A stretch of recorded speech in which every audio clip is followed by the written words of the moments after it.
कल्पना गर्नुहोस् तपाईको मोबाइलमा एउटा नोटिफिकेसन आउँछ। आजको म्याचको प्रेडिक्सन मिल्यो भने 10,000 रुपैयाँ जित्नुहोस्। अर्को एडभर्टाइज साइन अप गर्नुहोस्। पहिलो डिपोजिटमा 100% बोनस।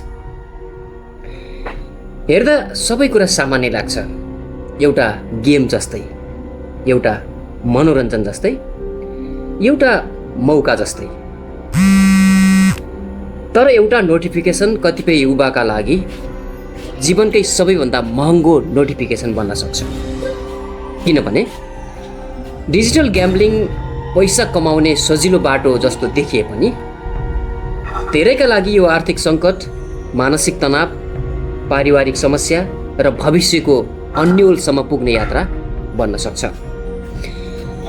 नमस्कार, म बालकृष्ण खनाल, तपाईहरू हेर्दै हुनुहुन्छ लाइन टिभी नेपाल। आज हामी कुरा गर्दैछौँ नेपालमा तीव्र रूपमा फैलिरहेको तर धेरैले खुलेर चर्चा नगर्ने एउटा विषयको, डिजिटल ग्याम्बलिङ।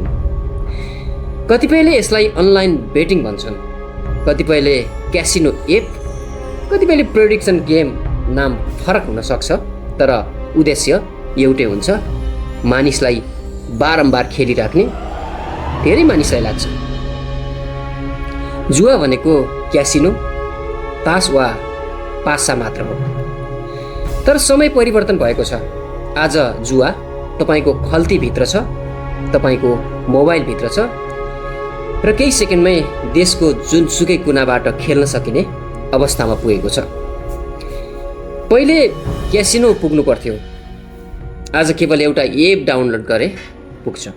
पहिले क्यास चाहिन्थ्यो, आज digital wallet, QR payment, online banking सबै सुविधा औँलाको एउटा स्पर्शमै उपलब्ध छ। डिजिटल ग्याम्बलिङ सामान्य गेम जस्तो देखिए पनि यसको संरचना मानिसको मनोविज्ञानलाई लक्षित गरेर बनाइएको हुन्छ। सुरुमा फ्री बोनस, त्यसपछि पहिलो जित र मानिसलाई लाग्छ आज भाग्य खुलेको छ। तर यही छेडदेखि खेल सुरु हुँदैन, खेलाडीमाथि खेल सुरु हुन्छ। धेरै मानिसहरू पहिलो पटक जित्छन्। किन? के साँच्चै भाग्यले साथ दिएको हो वा त्यो मानिसलाई फेरि खेलाउन बनाइएको एउटा रणनीति हो? यो प्रश्नको उत्तर हामी केही बेरमै खोज्नेछौँ।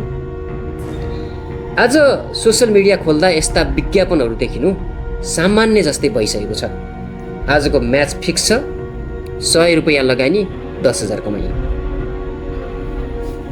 भिआइपी ग्रुप जोइन गर्नुहोस्, ग्यारेन्टी विनिङ जस्ता शब्दहरू सपना बेच्ने शब्द हुन्। तर वास्तविकता यति सरल हुँदैन।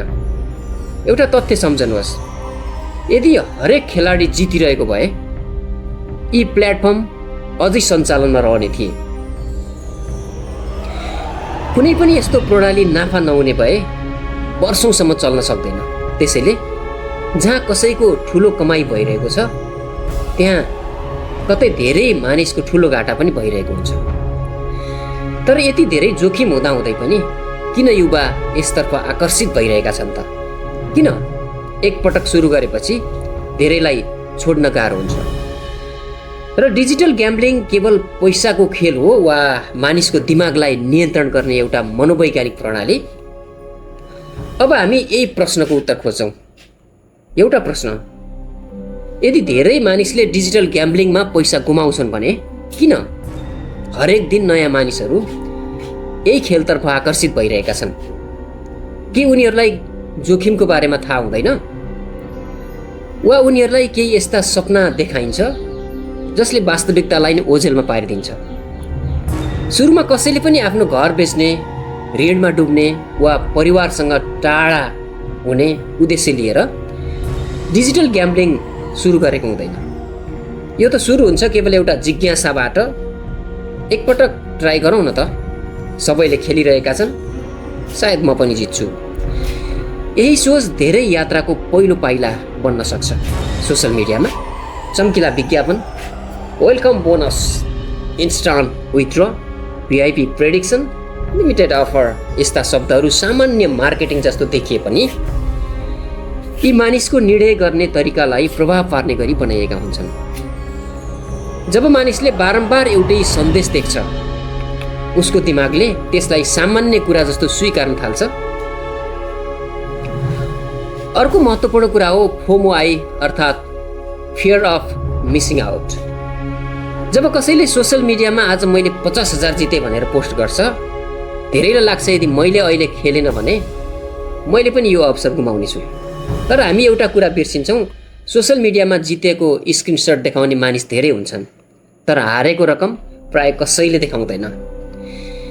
डिजिटल ग्याम्बलिङमा मानिसलाई ठुलो रकम जिताउने सपना मात्र बेचिँदैन, यहाँलाई तपाईँ विशेष हुनुहुन्छ, तपाईँको प्रेडिक्सन राम्रो छ, तपाईँ जित्न सक्नुहुन्छ भन्ने आत्मविश्वास पनि बेचिन्छ। यही आत्मविश्वास कतिपय अवस्थामा अत्याधिक जोखिम लिने कारण बन्न सक्छ। डिजिटल ग्याम्बलिङ भाग्यको खेल मात्र होइन, यो धैर्य, भावना र निर्णय क्षमताको पनि परीक्षा हो। जब मानिस लगातार हार्न थाल्छ, ऊ सोच्न सक्छ अब अर्को पटक जितेर सबै पैसा फिर्ता ल्याउँछु। तर यही सोचले कतिपय मानिसलाई अझ गहिरो जोखिमतर्फ धकेल्न सक्छ।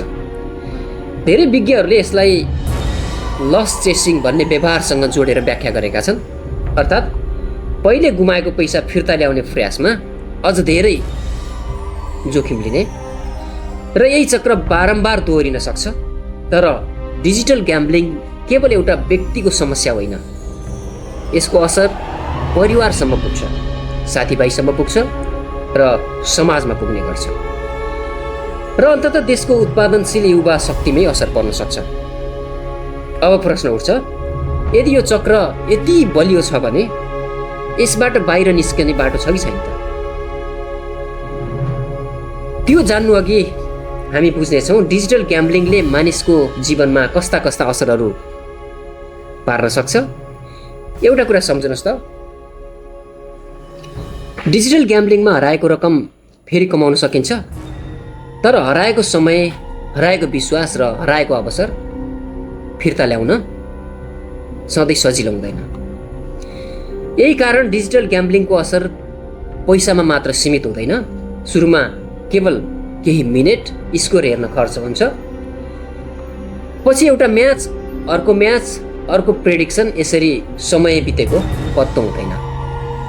जुन समय पढाइमा, सिप सिक्न, परिवारसँग बिताउन वा आफ्नो करियर बनाउन प्रयोग हुन सक्थ्यो, त्यही समय मोबाइलको स्क्रिनमै सकिन थाल्छ।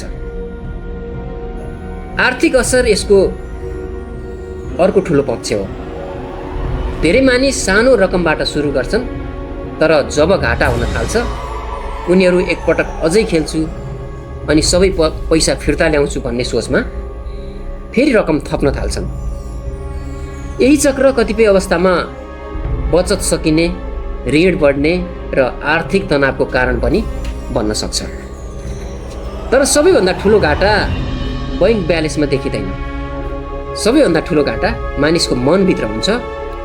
जब बारम्बार हार हुन्छ, मानिस निराश हुन सक्छ, रिस उठ्न सक्छ, आत्मविश्वास घट्न सक्छ र उसलाई अब मसँग कुनै विकल्प छैन जस्तो महसुस हुन सक्छ। डिजिटल ग्याम्बलिङ एउटै व्यक्तिमा सीमित रहँदैन, यसले परिवारभित्रको विश्वासलाई पनि असर गर्न सक्छ। जब पैसाको हिसाब मिल्न छोड्छ, सत्य लुकाउन थालिन्छ र झुट बोल्ने बानी बढ्न सक्छ। त्यहाँ सम्बन्धहरू पनि कमजोर हुन सक्छन्। धेरै युवाहरू राम्रो भविष्य बनाउन विदेश जाने सपना देखिरहेका हुन्छन्। कसैले व्यवसाय सुरु गर्न चाहन्छन्, कसैले उच्च शिक्षा लिन चाहन्छन्। तर यदि सजिलो पैसाको सपना मेहनतभन्दा ठुलो देखिन थाल्यो भने त्यो सपना बिस्तारै धमिलो हुन सक्छ। याद राख्नुहोस्, कुनै पनि सफल व्यक्तिको कथा रातारात धनी बनेको कथाले मात्र लेखिएको हुँदैन। त्यहाँ वर्षौंको मेहनत, धैर्य, असफलता र निरन्तर सिकाइ लुकेको हुन्छ। तर डिजिटल ग्याम्बलिङ त्यो सबै प्रक्रिया छोडेर सिधै अन्तिम नतिजामा पुग्ने सपना देखाउन सक्छ। तर एउटा राम्रो समाचार पनि छ, हरेक जोखिमको एउटा समाधान हुन्छ, हरेक लतबाट बाहिर निस्कने बाटो हुन्छ र डिजिटल ग्याम्बलिङ पनि यसको अपवाद होइन। अब हामी कुरा गर्नेछौँ कसरी आफूलाई, आफ्नो परिवारलाई र आफ्नो आउँदो पुस्तालाई यस जोखिमबाट जोगाउन सकिन्छ। अब प्रश्न उठ्छ, यदि डिजिटल ग्याम्बलिङ यति छिटो फैलिरहेको छ भने यसबाट आफूलाई र आफ्नो परिवारलाई कसरी जोगाउने? यसको उत्तर कुनै एउटा एप, कुनै एउटा सफ्टवेयर वा कुनै एउटा ट्रिकमा छैन। यसको उत्तर हाम्रो निर्णयमा छ, हाम्रो सचेतनामा छ र हाम्रो आदतमा छ। यदि तपाईँको मोबाइलमा बारम्बार ब्याटिङ सम्बन्धी लिङ्क, ग्रुप वा एडभर्टिजमेन्ट आइरहेका छन् भने